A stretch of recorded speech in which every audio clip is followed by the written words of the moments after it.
পড়িয়ে দেন। আমি জীবনেও কোনোদিন আর সুদ খাবো না, সুদ খাবো না। তবে সারা জীবন সুদে আমি যে পয়সা অর্জন করছি, সুদের পয়সা দান করে আমি একটু জান্নাত কামাই করতে চাই।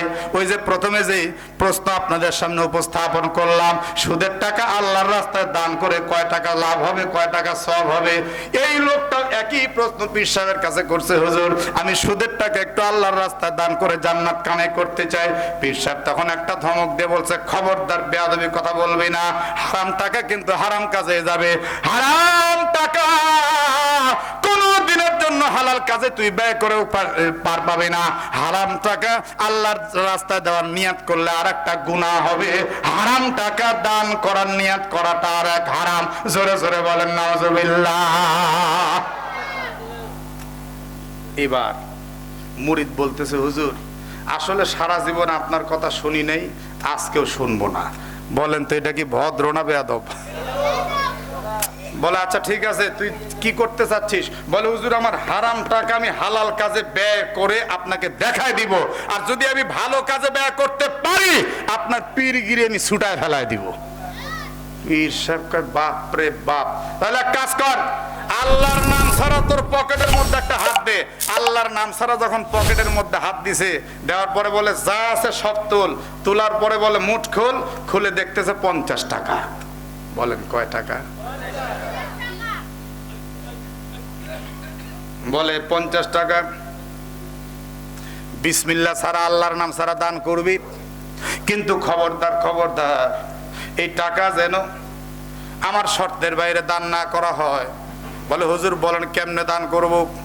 বলে আমার ঘর থেকে বের হবি, বের হওয়ার পর যাকে সর্বপ্রথম দেখবি, সে নারী হোক আর পুরুষ হোক, বৃদ্ধ হোক আর জওয়ান হোক, শিশু হোক আর যে হোক, সর্বপ্রথম যাকে দেখবি এই টাকা তাকে দিবি, চোখা থাক আর না থাক যাকে দেখবি তাকে দিয়ে দিবি। এবার বলে ঠিক আছে হুজুর, আমি একটু দেখবো এটা ভালো কাজে ব্যয় করতে পারি কিনা, আমার সুদের টাকা দিয়ে আমি একটু জান্নাত অর্জন করতে চাই। এক কদম দুই কদম করে যখন ঘর থেকে বের হলো, বাজারের দিকে রওনা দিল।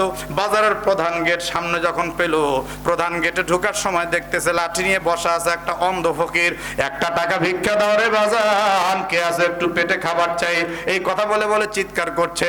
এমন সময় মুরিদ মনে মনে মুস্কি মুস্কি হাসে আর বলে, এই লোকটা তো অন্ধ, এই লোকটা তো জীবনে কোনোদিন চোখে দেখতে পায় না, এই লোকটা তো কোনোদিন কোনো খারাপ কাজ করতে পারে না। এই লোকটাকে আমি যদি আমার 50 টাকা দেই, অবশ্যই আমার 50 টাকা ভালো কাজে ব্যয় হবে। পীর সাহেবকে আমি পীরগিরি ছুটিয়ে ফেলে দিব। মনে মনে চিন্তা করছে আর মনে মনে নিয়াত করছে, আল্লাহ গো তুমি একটু কবুল কইরো, কবুল কইরো। বিসমিল্লাহ বলে এবার এই হারাম 50 টাকা ফকিরের হাতে দিয়েছে। ফকির টাকা হাতে পাওয়ার পর বুঝতে পারছে এটা তো 50 টাকা। দেখবেন অন্ধ ফকির ট্রেনের মধ্যে যারা ভিক্ষা করে, এরা আর কিছু বুঝুক আর না বুঝুক, নাকের কাছে টাকা ধরলে ঠিকই চেনে। চিনে না? চিনে না? খুব চিনে। আমি একবার যখন আমার এই গাড়ি কিনতে পারিনি, বহু আগে, প্রায় 20 বছর আগে, আমাদের নাটোর থেকে নীলফামারীতে ট্রেনে চড়ে এক ওয়াজে যাচ্ছি। আমাদের উত্তরবঙ্গে নীলফামারী একটা জেলা আছে না নাই? কথা বলতে হবে যুবক, আছে না নাই? তো ট্রেনে উঠছি, উঠার পরে দেখি কোনো জায়গা নাই। আমি চুপচাপ এক কর্নারে দাঁড়িয়ে আছি, তো দেখতেছি এক যুবক আর যুবতী ওই সিটে বসা আছে। যুবকেরও দাড়ি নাই, যুবতীর তো জন্মগতই নাই। কথা বলেন না কেন? যুবক যে এমন সফা মারছে, তবে যুবতীর চুল লম্বা, যুবকেরও চুল লম্বা, যুবকের গলায় আবার একটা গিটার ঝিলানো। এই যুবক আর যুবতী কে নারী কে পুরুষ দেখে বুঝার কোনো কায়দাই নাই। এক পর্যায়ে একটা অন্ধ ফকির এসে বলতেছে, বাবা একটা টাকা দে রে বাবা, একটা টাকা দে, আমি এই করেই সংসার চালাই, আমার চোখ নেই।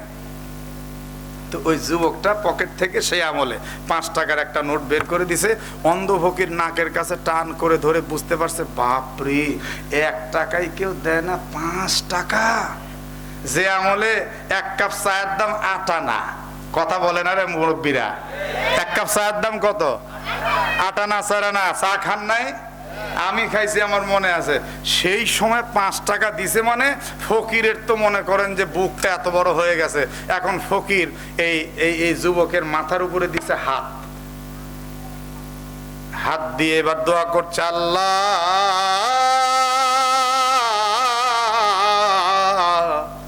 আমার মাকে তুমি একটা ভালো স্বামী মিলায় দিও। যুবক ফকির, ফকির তো চমকে উঠছে, কি মা কয়, আবার মা, আবার মা, ভিক্ষা দিয়ে তো ভুল করছে, আবার মা। আসলে আমি বুঝতে পারতেছি না, আমি তো মনে হয় কোন মহিলা, আবার মহিলা, আমার সাথে আমার গার্লফ্রেন্ড বসা, কিসের মহিলা? বলে বাবা আমি তো আসলে বুঝতে পারিনি, অন্ধ মানুষ, তোমার মাথায় যখন হাত দিলাম তখন দেখলাম লম্বা লম্বা চুল, আমি মনে করছি তুমি জন্ডিস। মুখ সামলিয়ে কথা বলো ফকির। ফকির তখন বলছে বাজান, নবীজির সুন্নাত তরিকার চুলগুলি কেটে ফেলো, আমাদের মত অন্ধ মানুষের বুঝতে আর কোনো সমস্যা হবে না। কথা কর না কেন, ঠিক কিনা?